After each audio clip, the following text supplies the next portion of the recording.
I'm Dana Denha, and you're watching FYI. Fur was flying as cat lovers got their fix at a local cafe. Take a look at all the fuzzy fun next. The Tiny Lions Cat Cafe is a place to meet and greet some feline friends. It's really a place you can come in, do your homework, you can come and just hang out with friends, you can drink coffee, and you hang out with cats. It's also an adoption center. So all the cats that come here are up for adoption. It's a really cool space to be able to come and hang out and see these cats that are up for adoption and be able to interact with them in a way that it's really a lot harder to do just at the Humane Society. You can even rub paws with the best of them as the cafe hosts events like movie and game nights. We're just hanging out with the cats and playing board games with them.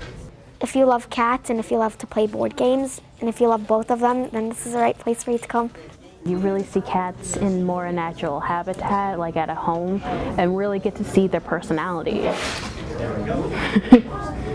And you get to see cats' personalities where you probably wouldn't see naturally in more of a cage setting. And you really get to bond with the cat. I love it here, it's amazing. For more on all the activities happening at the Cat Cafe, visit tinylions.org. Stay tuned, and we'll be back shortly with more news and information.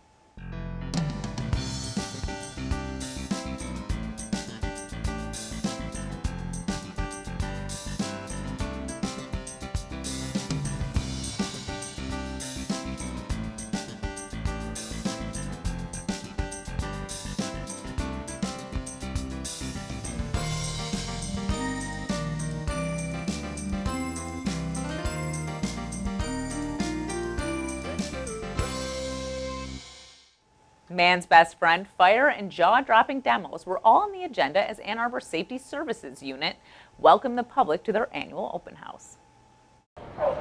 Safety services bring peace of mind to the community, but every year they want you to get an up-close and personal look at the people making our city secure. We're out here at the open house where the firefighters are just showcasing some of the fire trucks and ambulances and police officer cars, and it's really neat for the kids. It's great that the kids get to interact with the fire department and the police department and are familiar with safety. The fire department astonished the crowd with their skills and equipment, including the ever-popular Jaws of Life. We have our current Tower 1, which is our ladder truck we have in the city here in service. That's down the road here. We have several other fire engines that come in from the substation areas. We also have some fire extinguisher demos in there. We have the kids can try on some junior fire gear. The AAPD brought one of their most beloved officers. We had K-9 Officer Gillen with her dog Jace, and they're really important because they help us do drug detection and apprehension of criminals. We do building searches, and they also are helpful in community events so you can actually come out and interact with a K-9 dog.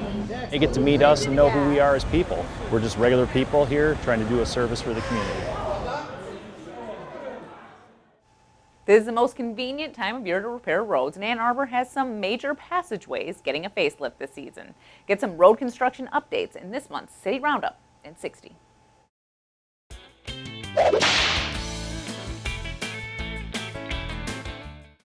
Hi, I'm Nick Hutchinson. I'm the city engineer for the city of Ann Arbor, and I'm here today to give you a little bit more information about road construction in the city this year. Starting with the project right behind me, the Stadium Boulevard Reconstruction Project, which started back in November of last year and is scheduled to go through the end of August this year, just in time for football season. And also several other major road construction projects we have going on in the northeast side of town, where we're replacing the water main at the intersection of Plymouth and Green. We're also installing a roundabout at the intersection of Nixon, Duvarin, and Green. And that intersection will be closed for the summer, starting in mid-June and going through the end of August. We have several other short-term road construction projects going on throughout the city, and you can find out more about those at our website at a2gov.org/road construction. There's lots of work to be done around the house, and this time of year you want the outside to look its best. But what should you do with all that foliage that needs to go? Compost it, of course. Not only should you be composting the muck from your yard, but the unwanted food from your kitchen can be hauled away on your collection day as well. Joining me is Robert Keller, Communications Specialist for the City of Ann Arbor. Welcome back to the show, Robert. Thank you for having me. So we've talked about compost before. This is kind of just like an update of what we should already know about composting. So why don't you just kind of tell us maybe some of the benefits of utilizing the compost program? Well, first and foremost, compost service is something the City of Ann Arbor offers the spring, summer, and fall months. It ends the first week of December. And it's the opportunity for people to, as you noted, take those leaves, grass clippings, tree branches that you've recently cut down, and have the opportunity to have those recycled in a way that other people in the community can use. And recently, about 2 years ago, we added plate scrapings and kitchen scraps to be used in compost to be picked up. Now you have to have the compost cart to take advantage of that service, but it's a great opportunity for people to not have to throw away those food scraps, and that includes bones, various vegetable scrapings, or leftover vegetables can just be put right into your compost cart. Are there foods that can't go into the plate scrapings, or anything you can think of? Pretty much anything that you would find edible, it can be composted. If you're not going to eat it, unless it's a bone, of course, we don't consume bones. Yeah.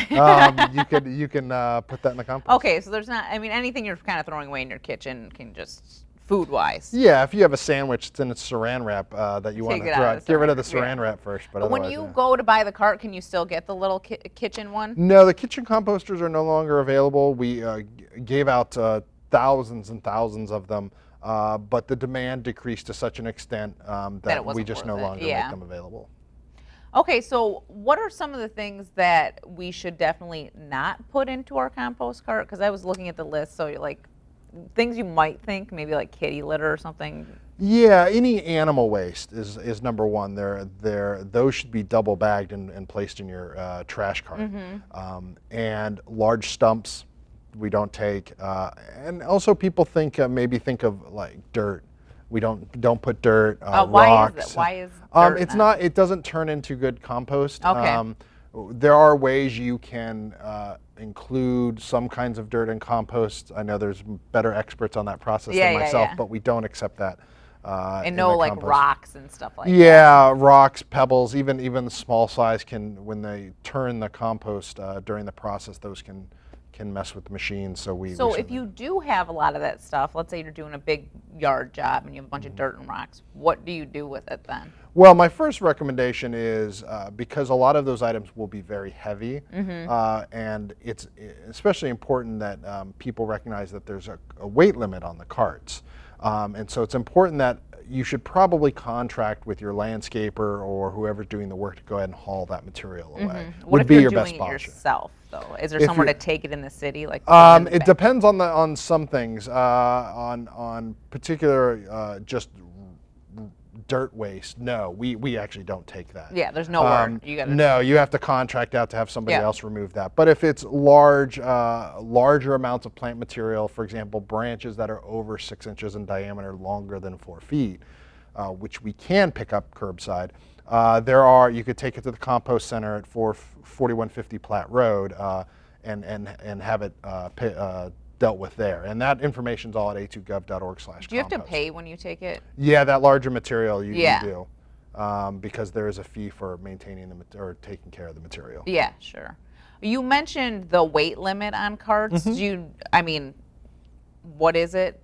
Because what's the problem with this weight limit when the delivery truck's coming to pick it up? Yeah, the automated arms are only designed to deal with so much weight on a cart, and it's both for the protection of the machinery and the protection of the staff. So when those carts are lifted and they detect over a certain weight, and I believe it's around, I think it's around 200 pounds or so. It's listed again on a2gov.org/compost. Is that arm tries to pull that weight up, it will stop. And so we just highly encourage it, because we have gotten some complaints of people wondering why their carts aren't being picked up on a regular basis, and it's because they're overloading the carts and the machines can't service them. Okay, so you guys have to maintenance the arms on the machines then? Yeah, before and doing it's very expensive to just keep regular maintenance. But if we end up picking up a cart or trying to attempt to pick up a cart that's too heavy, it could cause more extensive damage, and that's even more expensive to handle. Well, and obviously, I mean, at your home, you don't have like a big scale to put your compost cart on or any of your carts. So, like the rule of thumb Yeah, is... good rule of thumb is number one: avoid the materials we talk about on the website. If you're putting large stumps or trying to fit a stump or boulders in your compost cart, that's number one. It's probably going to put you over the limit. And number two is just, if you're of decent size human being and you can't move your cart, you can't push it back to wheel, like you need assistance from someone to move it, you're probably over the weight limit. Well, and I'm an Ann Arbor resident, and I've been guilty of this at my house too, but not closing the lid, and that's like a big thing. That's another big issue. Again, it helps to reduce the weight. So if you can close the lid, that's going to be a good indicator that you're probably under the weight limit. But it just helps us maintain when we're picking up the cart as it dumps in. If things are extending above the lid, they could get stuck. They may not get, and then the driver has to get out of the vehicle, which exposes him to risk and safety issues. Has to pick up things that fall outside the truck. So it's just a good problem to avoid. So anytime anybody puts a cart out, the cart has to be out with the lid fully closed. Okay, and that's all your carts? All your carts, your trash, your compost, and your recycling carts, it's all the same. And mentioning all the carts too, you said kind of an issue in the city is because we have a lot of bike lanes, and if you live by a bike lane, you really should not be putting your cart in the bike lane. Absolutely not. If you live on a busy street, for example, a 2-lane road that doesn't have a bike lane, it's still good not to put it in the street. Put it on your extension. If you live on a street with a bike lane, then it's definitely don't put it. You may not think that there's enough space there. But in Ann Arbor, we have a 5-foot safe passing ordinance. So we need to make sure that we're giving bicyclists and drivers plenty of space to adhere to that safe passing ordinance. And putting carts in the bike lane just prevents that from happening and poses a danger to people. It's really not worth the risk. And so, but if you have some difficulty, if there's some issues with where to put your cart, please let us know. Contact us, give us a call. Log on to A2Fixit, and we'll see what we can do to mitigate the issue. There are some instances we've worked with people that maybe we have to change their route so they can put it on another side of their property that's on another street. If that helps the problem, we're certainly willing to work with people to do that. Yeah, I've noticed, I mean, just like on Packard, you'll see like people put it in their driveway, or because obviously there's a bike lane right there, and then so yeah, put it in your driveway or somewhere else. But if you need to get out of your driveway, then that could be a problem too. So. My father-in-law's the same situation in Ann Arbor. He lives on a street, a very busy street with a bike lane, but then has a very quiet residential street on another side. So it was very much easier fix just to be able to put it there than to pose a threat to people on the bike lane. The other question I have is, can you compost napkins? As long as they're plain paper napkins, it's just like any other material and kind of natural material, then yes. But most paper products, if they're clean, we'd rather you put them in the recycling because we can recycle those. So it depends on the product. It's kind of a judgment call. Recycle Ann Arbor has a great website, a way to look up what material you might be able to recycle. So that would be a place to start if you're not sure of the materials. Look there first. Because if it's recyclable, that's the first way to go. But if it's not recyclable, depending on the product, it could be compostable. And a lot of manufacturers will put that label on the material. It'll say this product is compostable, so that's helpful as well. The other thing I want to mention before we go is I think it's just such a great service to actually have the cart, the compost cart. And I notice a lot of people use bags, and it's like you have to pay. I mean, you obviously have to pay for the cart, but you're paying for the cart one time. Absolutely, and there's a lot of things that you can put in the cart that you can't put in the bags. Yeah. Number one, all the plate scrapings we talked about, and the food material, not allowed in the bags. Grass, not allowed in the bags, and all those materials are available in the cart. And I understand that some people might be concerned about the cost. As you said, it's a one-time cost. And it's really not. And you can get, they're all the same price, each cart, right? Yeah, and they're available in a couple of different sizes. Again, a2gov.org/compost, all the information's right there. They're also very easy to maintain. You can rinse them out real easily with a hose. They're nice and sturdy. They're easy to roll to the curb. It's really a no-brainer if you can do it. All right, well, thank you, Robert. Thank you for having me. For more on this and other programs, visit a2gov.org/CTN. Thanks for watching and tune in next time to FYI.